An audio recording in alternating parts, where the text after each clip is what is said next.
السلام علیکم ناظرین، بولم 164 کے پارٹ 5 میں خوش آمدید۔ ایپیسوڈ کی شروعات میں گونجا پریشان بیٹھی ہوتی ہے۔ علاؤالدین پاسی میں قرآن پاک کی تلاوت کر رہا ہوتا ہے۔ تلاوت کے بعد علاؤالدین گونجا کو دعا دیتے ہوئے کہتا ہے یہ پی لو، تو گونجا کہتی ہے تم اس بار میرے لیے ماں کی طرح کام کر رہے ہو۔ یہ کہتے ساتھ ہی وہ دعا پی لیتی ہے۔ پھر علاؤالدین کا زخم دیکھتے ہوئے کہتی ہے میرے بھائی کی جانب سے یہ زخم کیا تمہیں تکلیف دے رہا ہے؟ جواب میں علاؤالدین سے پیار کرتے ہوئے کہتا ہے تم اپنے آپ کو پریشان نہ کرو خاتون، تمہاری کوئی غلطی نہیں ہے، لیکن اب سے یہ مزید مشکل ہوگا۔ اب کسی بھی وقت جنگ چھڑ سکتی ہے، لیکن میں چاہتا ہوں کہ تم مضبوط رہو۔ تو گونجا کہتی ہے آپ فکر نہ کریں، اب یہ مسئلہ ختم ہوا۔ میں نے آج اس بات کو یقینی بنایا، میں اب سے صرف ہمارا خیال رکھوں گی۔ یہ سن کر علاؤالدین اس سے پیار کرتا ہے اور کہتا ہے اچھا چلو پھر اپنی شادی کی تقریب منعقد کرتے ہیں، یہی صحیح وقت ہے۔ اگر ہم نے ابھی نہیں کی تو ہم کائی قبیلے میں ایک نومولود کے ساتھ شادی کرنے والے پہلے ہوں گے۔ گونجا خوش ہوتے ہوئے کہتی ہے نہیں، ایسا نہیں ہونا چاہیے، چلو پھر شادی کر لیتے ہیں اور اس موضوع کو بند کر دیتے ہیں۔ اب جبکہ ہم اتنے وقت سے انتظار کر رہے ہیں تو میں ایک افسانوی شادی کرنا چاہتی ہوں جس کے بارے میں ہر کوئی بات کرے علاؤالدین۔ تو علاؤالدین کہتا ہے ٹھیک ہے، ہم ایسا ہی کریں گے۔ ادھر بورسا میں ہولوفیرا عثمان صاحب کو ایک خط لکھ رہی ہوتی ہے۔ عثمان صاحب میں آپ کو آنے والے خطرے کے بارے میں بتانے کے لیے لکھ رہی ہوں۔ آپ نے میرے بابا اور تمام مظلوموں کا بدلہ لے لیا، قسطنطین جہنم میں چلا گیا، لیکن اس سے شہنشاہ اندرونیکوس کو بہت غصہ آیا ہے۔ مجھے معلوم ہوا ہے کہ وہ بورسا میں ایک نئے تکفور کو بھیجے گا۔ میں اس تکفور کو جانتی ہوں، وہ جلد یہاں آنے والا ہے۔ وہ قسطنطین کے بابا میرے چچا جسٹانیوس پالیولوگوس ہیں۔ وہ اپنے سگے بھائی یعنی کہ میرے بابا کو موت کے گھاٹ اتارنے والا بے رحم اور گھٹیا ترین شخص ہے۔ وہ بورسا کی حفاظت کرنے اور آپ سے بدلہ لینے آ رہا ہے۔ کائی قبیلے میں ایلچم اورحان سے پوچھتی ہے اچھا کیا آپ کو یقین ہے کہ میں نے ہولوفیرا کے بارے میں خبر پھیلائی تھی؟ تو اورحان کہتا ہے میں تم سے جھوٹ نہیں بولوں گا خاتون، پہلے تو مجھے شک تھا، لیکن پھر مجھے یاد آیا کہ آپ کتنی بہادر اور عقلمند خاتون ہیں۔ آپ ہماری ریاست کے مفادات کو اپنے مفادات پر ترجیح نہیں دے سکتی۔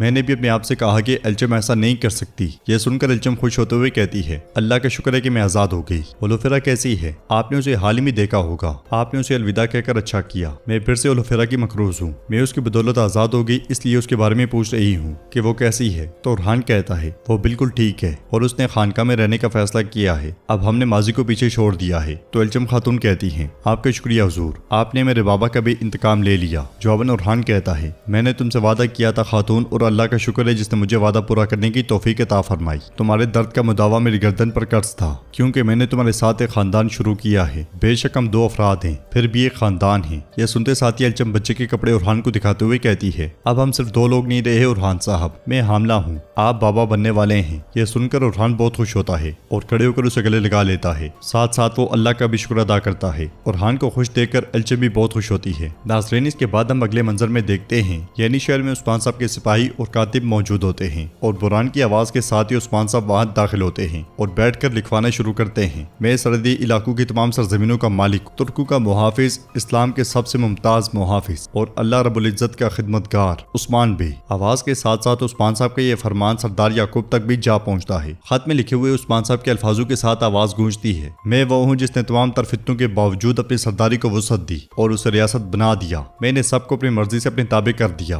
میں ہر اس شخص سے توقع کرتا ہوں جس تک یہ پیغام پہنچتا ہے کہ وہ اس ریاست کو پہچانے گا جس کو میں نے قائم کیا ہے۔ فرمان پڑھنے کے بعد سردار یعقوب کو بہت غصہ آتا ہے اور وہ اسے مسل دیتا ہے۔ فرمان سردار کے رستے تک بھی جا پہنچتا ہے جس میں مزید لکھا ہوتا ہے دوسری صورت میں میرے ملک کی سرحدوں پر واقع تمام جائیدادیں ضبط کر لی جائیں گی اور ہر وہ شخص جو مبارک ترک ریاست کے خلاف نکلے گا۔ عثمان صاحب کا فرمان قسطنطنیہ میں بھی جا پہنچتا ہے جسے کمانڈر کھول کر پڑھتا ہے وہ میدان میں ہمارے سامنے کھڑے ہو کر اپنی مخالفت کا اظہار کرے نہ کہ پیغام بھیج کر اللہ کی رحمت ہم سب کا احاطہ کرے۔ اس سب کے بعد عثمان صاحب کھڑے ہو جاتے ہیں اور کہتے ہیں یہ خطوط پورے جہان کے تمام حصوں تک پہنچائے جائیں گے اور پہلا خط قسطنطنیہ میں شہنشاہ اندرونیکوس کے پاس جائے گا۔ آپ کو یہ یعقوب صاحب بنی جاندار اور بنی کارسے کے پاس جائیں گے، یہ شمال میں ناصریوں تک، جنوب میں بدوئیوں تک لے جائیں گے، آپ ہر طرف جائیں گے اور وہ سب ہماری ریاست کو تسلیم کریں گے، چلیں آپ کا سفر آسان ہو۔ یہ سنتے ساتھ ہی وہ سب چلے جاتے ہیں اور عثمان صاحب اپنے ساتھیوں سے کہتے ہیں اورحان صاحب کے علماء کرام کی طرف پیغام روانہ ہو چکا ہے؟ تو اورحان کہتا ہے بالکل حضور،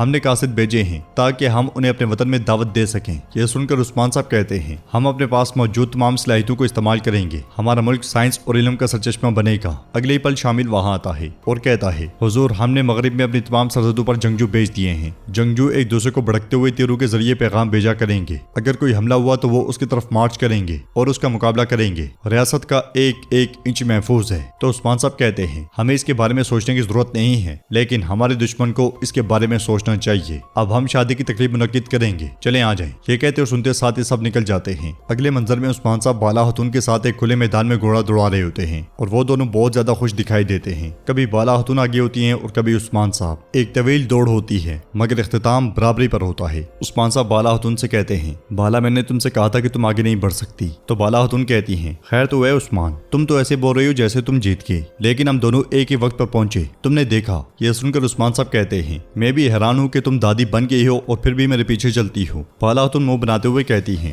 دیکھو کیا کہہ رہے ہو۔ جواباً عثمان صاحب گھوڑے سے اترتے ہوئے کہتے ہیں، ٹھیک ہے میں نے مذاق کیا ہے، اور اس کے ساتھ ہی وہ دونوں گھوڑوں سے اترنے کے بعد ایک طرف چل پڑتے ہیں۔ عثمان صاحب کہتے ہیں، ہم نے جو بویا وہی کاٹا اور اب یہ پھل دے رہا ہے، میں بہت خوش ہوں۔ تو بالا خاتون کہتی ہیں، میں بھی، وہ تمام خواب جو ہم نے کل دیکھے تھے وہ ایک ایک کر کے پورے ہو رہے ہیں۔ یہ سن کر عثمان صاحب کہتے ہیں، ہاں بالکل ایسا ہی ہے، ہمارے پوتے پوتیاں ہوں گے، ہمارا خاندان بڑا ہوگا اور ہماری سرزمینوں میں اضافہ ہوگا، ہماری قوم اس چنار کے درخت کی جڑوں کی طرح مضبوط ہوگی۔ تو بالا خاتون کہتی ہیں، یہ سب آپ کے ارادے اور ایمان کی بدولت ہے، آپ اس ملک کی جڑیں عثمان، اور جڑیں مضبوط ہوتی ہیں تو اس کا سایہ بھی اتنا ہی وسیع ہوتا ہے اور ہماری اولادیں بھی آپ کے راستے پر چلیں گی۔ یہ سن کر عثمان صاحب کہتے ہیں، یہ ہم سب کی کوششوں کا پھل ہے، اگر میں اس عظیم ہوائی درخت کی جڑ ہوں تو تم اس کی مٹی ہو جس میں یہ جڑ ہے، میں نے اپنی طاقت اس مٹی سے حاصل کی، تم ہمیں اپنی شفقت اور رحم دلی کے ساتھ سمیٹتی ہو۔ تو بالا خاتون کہتی ہیں، میں نے اس خواب کو اپنا دل اور اپنی جان دے دی ہے، تمہارا راستہ میرا راستہ ہے عثمان۔ تو عثمان صاحب کہتے ہیں، میں یہ جانتا ہوں، یہ بتاؤ میں تمہارا حق کیسے ادا کروں؟ تم نے اس مقصد کے لیے بے شمار آنسو، پسینے اور خون صرف کیے ہیں، تم اس راستے پر میری ساتھی ہو، میرے بچوں کی ماں ہو اور میرے دل کی ملکہ ہو۔ یہ سن کر بالا خاتون خوش ہوتے ہوئے پوچھتی ہیں، اچھا تو اب ہماری منزل کیا ہے عثمان؟ تو عثمان صاحب کہتے ہیں، ہمارا راستہ ریاست کا راستہ ہے، ادھر کائی قبیلے میں شادی کی تیاریاں زور و شور سے جاری ہوتی ہیں، خواتین اور مرد کھانا بنانے میں مصروف ہوتے ہیں کہ اس لیے میں غازی الجن کے پاس آتا ہے اور کھانے کو سونگنے لگ جاتا ہے، پھر کہتا ہے، مائی سے کتنی خوبصورت خوشبو آ رہی ہے۔ الجن غصے سے کہتی ہے، ہاں تو کیا ہوا، کیا تم نے پہلے کبھی نہیں کھایا؟ غازی چمچ کھانے کے قریب کرتا ہے تو الجنوں سے پیچھے کرتے ہوئے کہتی ہے، ہٹو ہٹو، اپنے بابا کی طرح لگ رہے ہو۔ یہ سنتے ساتھ ہی غازی کھانا بنانے والے مردوں کے پاس جاتا ہے اور کھانے کے پاس جا کر اسے بھی سونگنے لگ جاتا ہے۔ الجن غصے سے اسے دیکھ رہی ہوتی ہے اور کھانا بنانے والا اس سے کہتا ہے، غازی